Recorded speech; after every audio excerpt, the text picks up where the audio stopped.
more pain. So sugar is also known as glucose. So what you want to try and do is control the rate that sugar breaks down in your body and control the rate at which it breaks down into sugar, into your digestive system, is absorbed by the body. So there's two types of sugar. They've got high GI and low GI.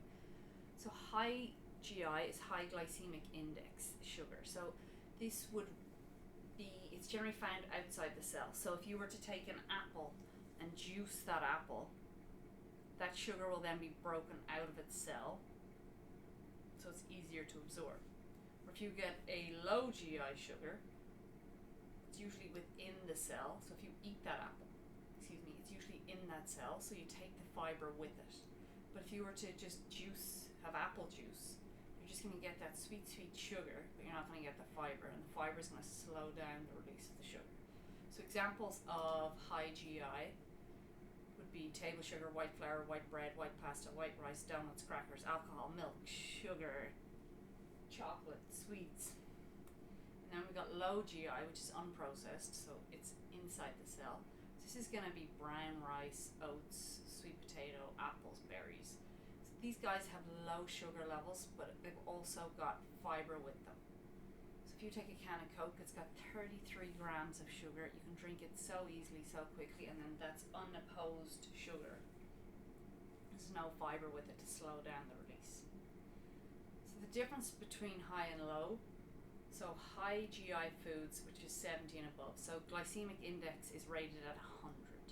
So if you take 100 grams of table sugar, it's going to release to 100. That's the score that it's given.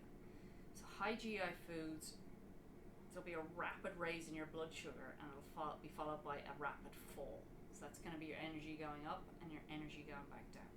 Low GI foods are 55 or below, and there's a slow increase in blood sugar followed by a gradual fall off. So your energy level comes up and then it drops a little bit.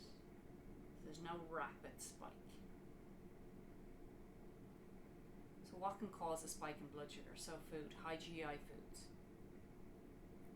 So anything that is refined, unopposed, so there's no fiber, protein or fats, that's going to give you that spike in your blood sugar. So stress, so the fight or flight response. So if you're stressed, your body is going to look to release glucose to give you instant energy so that you can run away from a stressful situation.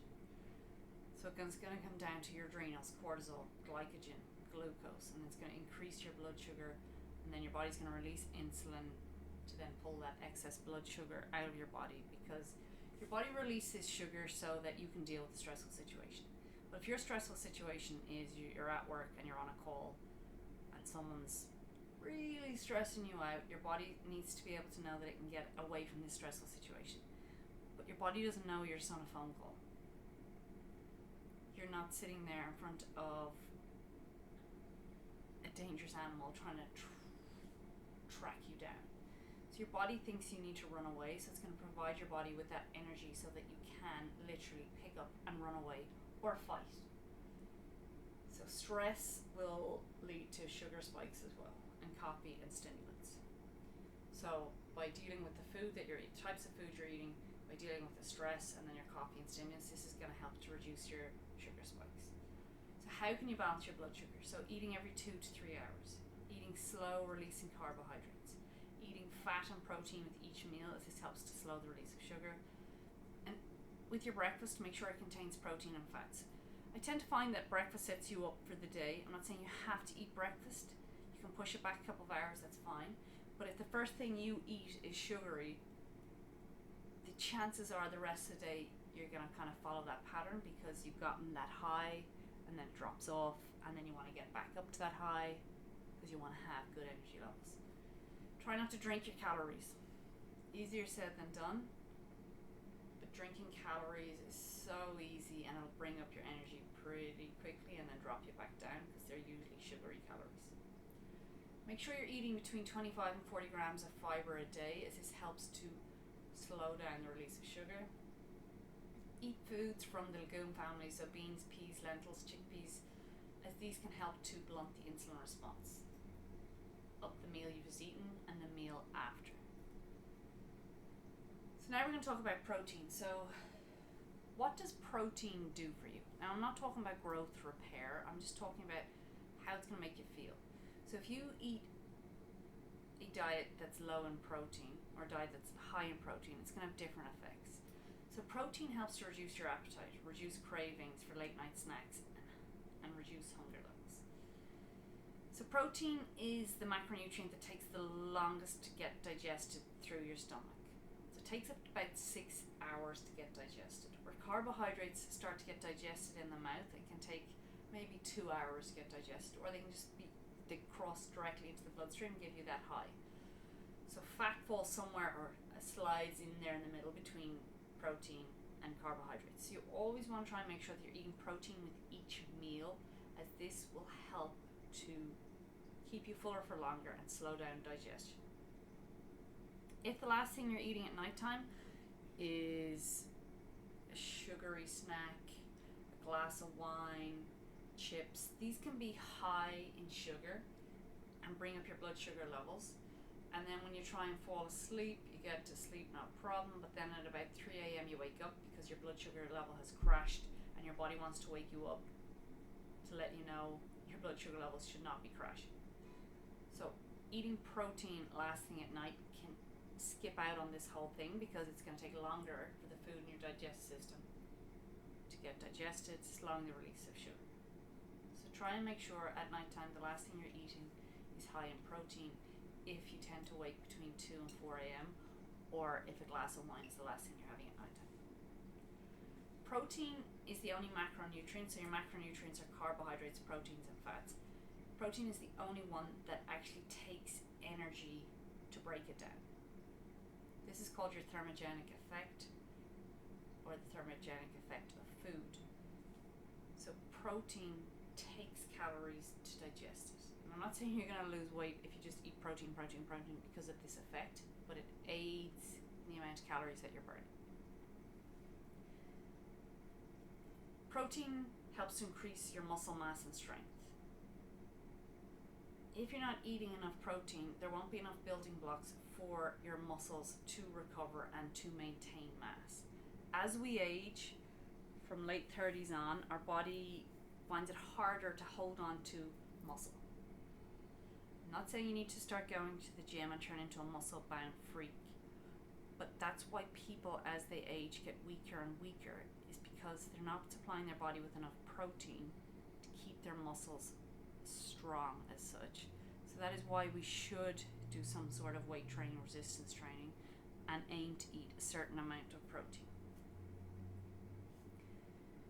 Protein helps to maintain weight loss because it makes you feel fuller for longer. You eat less sugary, calorie dense foods because your body has more protein and you feel fuller for longer. Protein helps your body recover from any injuries. So proteins form the main building blocks of your tissues, your muscles, and your organs. So it can also play a major role in repair of the body after injury.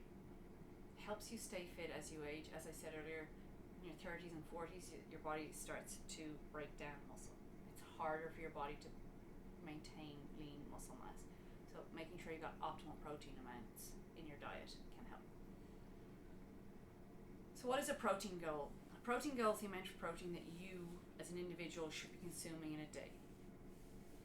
Once you've figured out and established your protein goal, so it comes down to your activity levels and it comes down to your weight. If you're unsure of how to calculate this, follow along in our protein goal lesson. I'm going to tell you how to figure out how much protein you should be eating. Let's just say I'm 135 pounds.